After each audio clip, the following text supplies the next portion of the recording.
Hi, I'm Lily Donovan, and this is my story or whatever. My family's been a bit of a mess since forever. Got a sister, Ellie, who's sort of like the crown jewel at home because of her bad heart. Our mom, yeah, she's fixated on Ellie. With Ellie being born sickly, she got extra eyes on her, extra care. Mom was always shadowing her, making sure she was breathing okay, eating right, or was warm enough. Almost like I'm part of the furniture. Anyway, Dad was different. He was my champ. When I needed something, he was my go-to. He'd listen, not just nod along, but actually listen. Ellie, though, she got all the attention without even trying, and the drama, tons of it. Take one morning at the breakfast table for example. I was on my second cup of coffee, flipping through some job listings. Dad was at the other end, eyeing the sports section like it had the meaning of life tucked in there. Then in breezes Ellie, all theatrics, like she's about to drop some Shakespearean tragedy on us. So, the doc says my heart's acting up again, Ellie says, all breathless and expecting a scene. Mom's up from her seat, like someone lit a fire under her, asking, "What does that mean, hon? You feeling okay? You need anything?" Ellie, "Nah, I'm fine. But the vacation's off. Doctor's orders." Dad stops looking at his paper and goes, "That's rough, kiddo." Me, I'm just silent. Because what's there to say? Every little thing about Ellie's sickness tosses our family into chaos. But before I can even shrug, Mom's looking at me with those eyes. You know the type, like I've suddenly kicked a puppy by being quiet. And out of nowhere, I decide to toss in my 2 cents, maybe it's not the end of the world, right? Mom almost jumps at me. "Lily, can't you see your sister's struggling?" Ellie just slurps her juice, watching the show. I shrug. Just saying. There's worse stuff out there, ain't there? Ellie puts her glass down and says, "Nice, sis. Real supportive." Dad finally puts down the paper like he's about to referee a boxing match. "Ease up on your sister, Ellie." But Mom ain't having it, she can at least act like she cares. I push back from the table, this is the same old song and dance. I tell them straight, "Look, Ellie plays sick and we all gotta dance. I'm sick of it." Literally. Ellie's eyes go all wide like she can't believe I'd say that, but come on, it's been the story of my life. Dad gets that I'm fed up, and tries to smooth things over. Let's all just calm down. But I've already grabbed my jacket. Walking out, I toss over my shoulder, "I'll be back when the drama's done." You can bet they had a lot to say after I left, but honestly, for once, it was nice not to hear it. Dad understood, Mom was pissed, and Ellie, well, Ellie was Ellie. That's family for you. My sights were set on college, it was my out. It wasn't just about getting away, it was about getting somewhere. Grades had been my weapon of choice, and I wielded them well. I scored a ticket to a good school, a scholarship to boot. Ellie, despite everything, made it to college too, though it was clear her path there was marked by a different set of expectations. She was out to prove something, but I still wasn't quite sure what. "You gotta aim high, Lil," Dad said once as we cleared plates, his hand landing heavy and sure on my shoulder. "Don't let anyone dim your lights, hear me?" "Yeah, Dad. I hear ya." I smiled, tucking those words close. It was the quiet fuel I needed. To soar. To escape. To be more than just Lily Donovan, sister to the kid with the weak heart, daughter to a mother with uneven scales. College was a different world.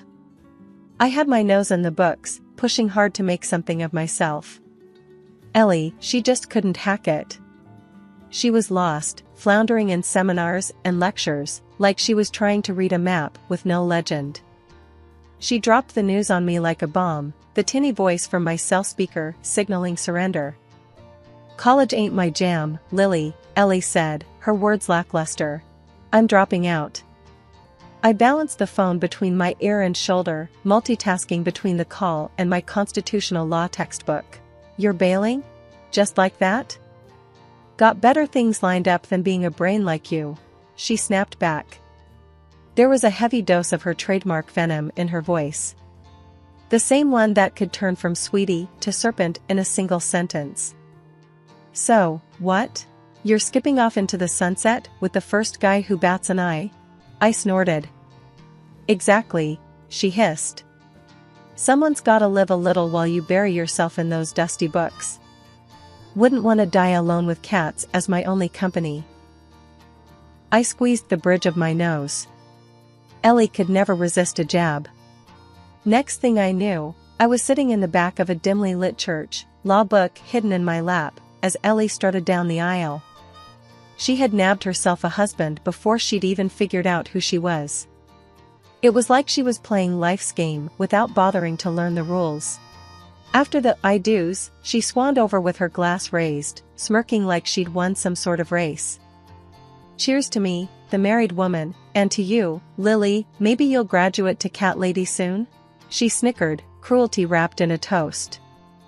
I bit back the anger, knowing Ellie relished any sign of getting under my skin. Maybe, but at least I'll have a law degree to hang on the wall. Cats or not. Her eyes narrowed. You think you're better than me, with your big dreams of being a hotshot lawyer? As she flittered away to go cut the cake, a part of me wanted to scream. I wanted to shake some sense into her. But I stayed in my seat, the anger simmering. Back on campus, I poured myself more into my studies. The late nights were my fortress from Ellie's barbed comments. Every essay, every exam was another brick in my walls, fortifying my future against her cynicism. Ellie and I were on divergent paths, she, reveling in the now with a sharp tongue, and I, building a foundation for tomorrow with gritted teeth. That was just the way of it. You can't pick your family. But you sure as hell can pick which of their words to listen to. And Ellie's? I was learning to let them go like seeds in the wind, insignificant and unworthy of taking root. Turning 30 hit different.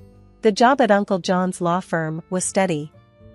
Every day in court was like a chess game. I'd become good at it, keeping my cool under those fluorescent lights. Mark and I had been an item since who knows when. We figured, why not make it official? So we planned to. Dad's been gone a while now. I don't bring it up much. Stuff happened, he's not here, we move on. That means I've kind of been both the rock and the hard place for myself. When I said to Mom and Ellie, hey, I'm marrying Mark in a bit, they just shrugged. That's nice, Mom said without looking up from her cards. Ellie? She couldn't even pause her TV show. I heard her mumble a congrats, buried under a heap of reality show noise and screams of her children. Where is her husband Dave? He was almost never at home. Living with Uncle John's sometimes biting sense of legal wisdom wasn't much different.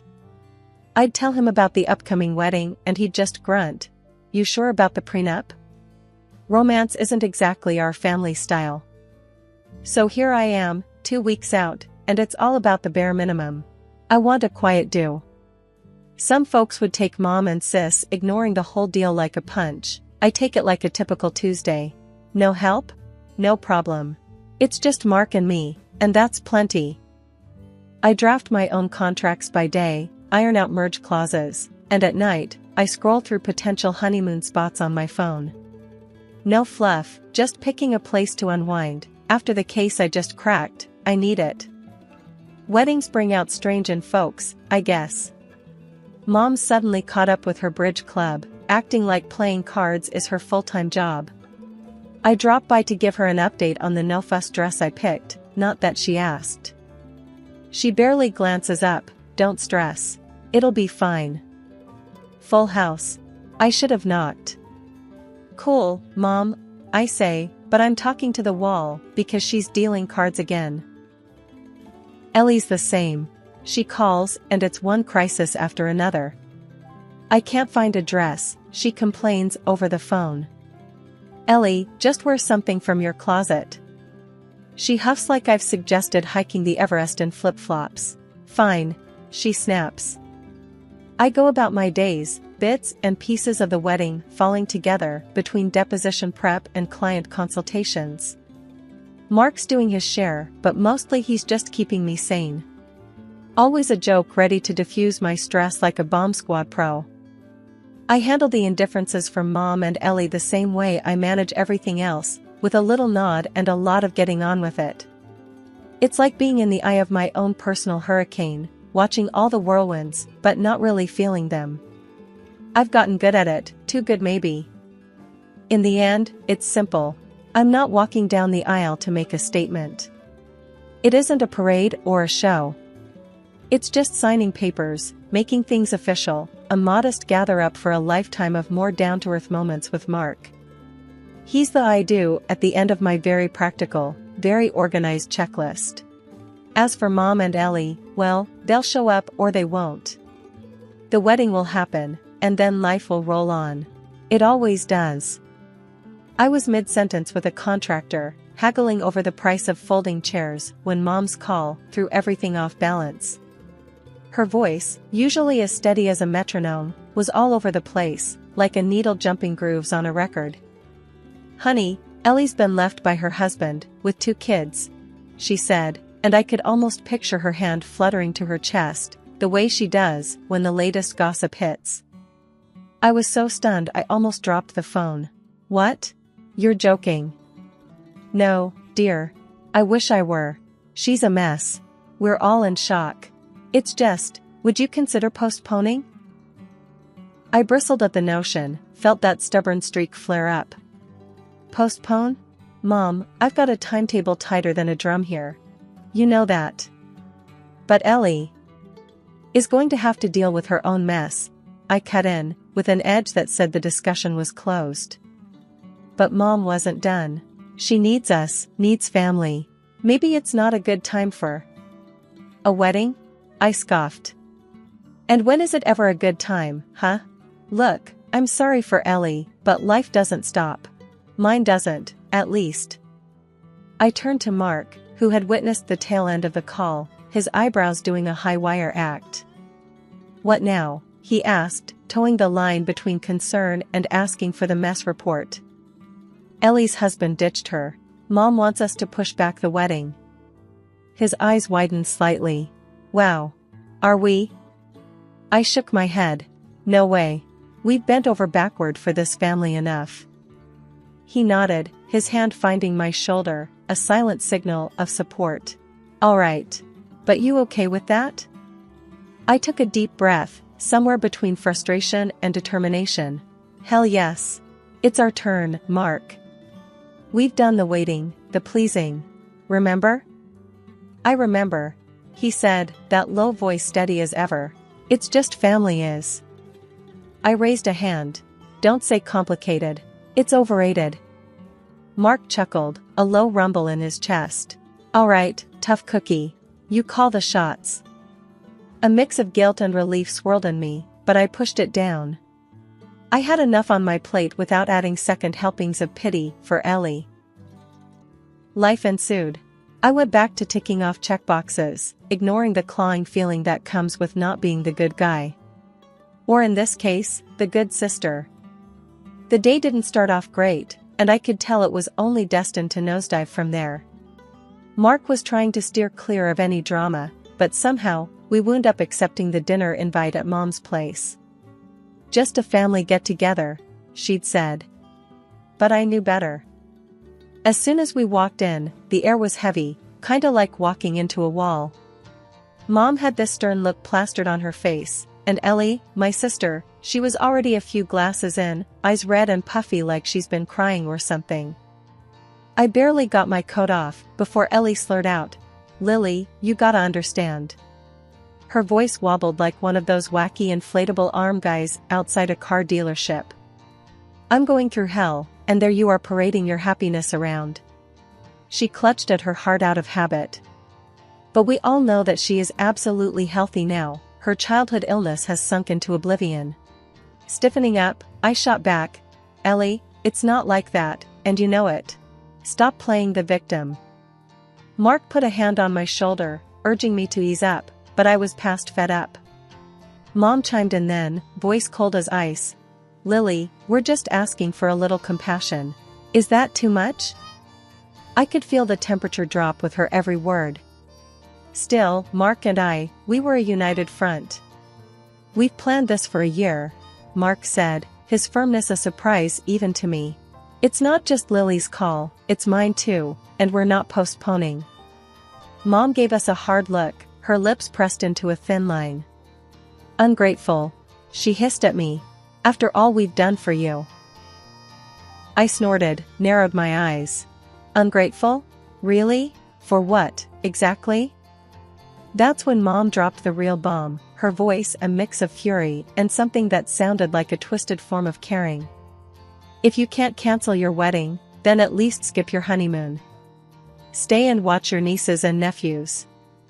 Give your sister a break to travel, let her heal. Mark snorted, disbelief coloring his chuckle. Are you serious right now? We're supposed to give up our honeymoon for Ellie's getaway? Ellie stood up, swaying a little as she leaned across the table with a sneer.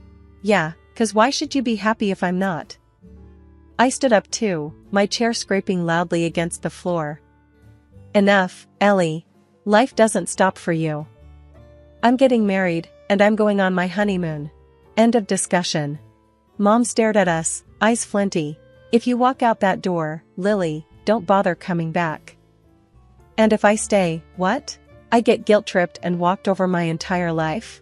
I snapped, already heading for the door. Mark was right behind me. Neither of us looked back, even as the door slammed shut with a sound that said more clearly than any words could, the line was drawn. It was us against them, and I was done playing by their crazy rules. I was knee-deep in Tool and Good Wishes when Uncle John's number lit up my phone. Ain't this the time when you're supposed to be getting pampered or something? Was his gruff opener when I answered. Yeah, well, you know how it goes, I replied, half laughing, despite the frustrations nipping at my heels. You got a minute? He asked. His voice had that no-nonsense edge to it that I remembered from when I was a kid. Sure, lay it on me, I said, stepping out onto the venue's balcony for some privacy. It's about your mom's latest request, Uncle John started, and I braced myself. Listen, kiddo, she tried to strong-arm me to cancel your vacation. No vacation, no honeymoon, says it's what family does, supports each other and all that jazz. I felt my hands clench around the phone. Is that right? I managed to say, trying to keep the ice out of my voice. Yeah, but don't worry, I told her where to shove it, Uncle John replied, and I could almost hear him spitting the words out. Uncle Jay, you didn't have to get involved, I said, the gratitude and stress mixing up inside me. I'll fight your corner any day. This is your time. You and Mark deserve to enjoy all of it, without any crap thrown your way. I just can't believe she's trying to ruin my wedding and break my honeymoon, I said, rubbing my temple. Stubborn as a mule, that sister of mine, he chuckled, but it was that kind of laugh that didn't reach the eyes. Anyway, I've got your back. You two just focus on tying the knot and then getting naughty on your own time, if you catch my drift. I laughed, a real laugh this time. Couldn't have said it better myself, Uncle. Course you couldn't. I'm the family wordsmith, he said, his voice proud as a peacock. Then he lowered it a notch. Remember, kiddo, you're doing nothing wrong. Go, get married, be happy. I promised I would and hung up, feeling a notch lighter, but with the weight of the whole situation still sitting on my chest like an unwelcome cat. The rehearsal dinner was buzzing when I got back. Mark caught my eye across the room and frowned when he saw my face. Everything okay? He mouthed. I nodded and made my way through a sea of relatives and friends, plastering on a smile like it was lipstick. Mark met me halfway, his hands finding mine, his eyes searching my face. You're worrying me, he said. It was Uncle John. Mom's trying to recruit him into her save the date but screw the honeymoon campaign. I sighed, feeling the whole thing splayed out again. He snorted. She's relentless. Like a dog with a bone, I agreed. But Uncle John's not biting. I swear, he's the only one actually standing up for us. Well, we've got each other. That's the main thing, Mark replied, and wrapped me in a hug that felt like armor against the world's crazy. The murmur of family and friends bubbled around us, all unsuspecting of the undercurrents they were swimming in. The table settings gleamed, glasses clinked, and laughter soared like fireflies in the evening light. As I lay down that night, with the stars wearing their best shine outside my window, I could only hope that our next chapter would be written on the bright side of this often too shadowed world. Mark's steady breathing in the dark was a promise and question all at once. It didn't matter what came next. His yes matched my yes, and that felt like the only answer we'd ever need. After what they tried to pull off, Mom and my sister said they wouldn't be caught dead at my wedding. They made sure everyone knew it too, telling anyone who'd listen that I was just a cold piece of work. They didn't stop there, though. They started spreading all sorts of nonsense around town about me, but you know what? It didn't matter one bit. The big day came, and it was nothing short of awesome. Our family and friends filled the place up. There were so many of them. Aunts, uncles, cousins, everyone was there, laughing and joking around. It was loud, and it was fun, and nobody brought up Mom and Sis. It was like we all agreed not to let them ruin the vibe. My bridesmaids were a whirlwind of activity. Girl, are those butterflies in your stomach? Or just the 2 bottles of champagne we guzzled? Lisa, always the joker, nudged me with her elbow as she adjusted my veil for the 100th time. Just excitement, I guess, I replied, my smile as wide as the horizon. Well, you look banging, Jen chimed in, her hands making tiny adjustments to my bouquet. Mark's gonna fall over when he sees you. The ceremony space was filled with the tunes of a string quartet digging into my favorite classics, nothing fancy, just raw music that filled the soul. Damn, can you believe you're about to get hitched? Lisa sighed, her tough tone softened a touch by the moment. Believe it? I planned it, down to the last petal. I laughed as I peeked through the crack of the door at the guests filtering in. The ceremony was a blur of words and emotions. When it came time to exchange vows, Mark's voice filled the room. I promise to keep it real, to be your partner in crime, to have your back, and make you laugh when life sucks. I took a deep breath, my hands shaking just a little.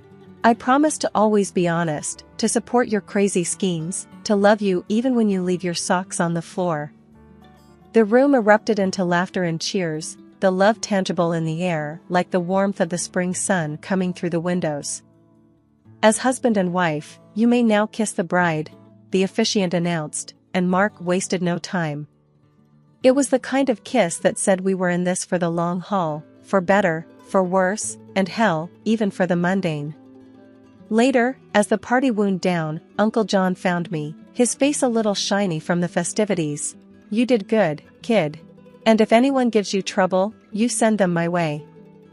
I will, Uncle Jay, thanks for everything, I said, meaning every word. As the night drew to a close, and the last stragglers left, Mark and I stood hand in hand, taking in the moment. Ready to start this adventure? He asked, squeezing my hand. I've never been more ready for anything in my life, I replied, and we stepped out into the cool night air. We climbed into the car, cans clattering behind us, a playful, just married sign taped to the back. I looked over at Mark, his face illuminated by the streetlights as we drove away. This is it, he said, his hand finding mine. This is us, I said, feeling the truth of it settle in my bones. My new hubby and I took off to this cozy beach spot for our honeymoon.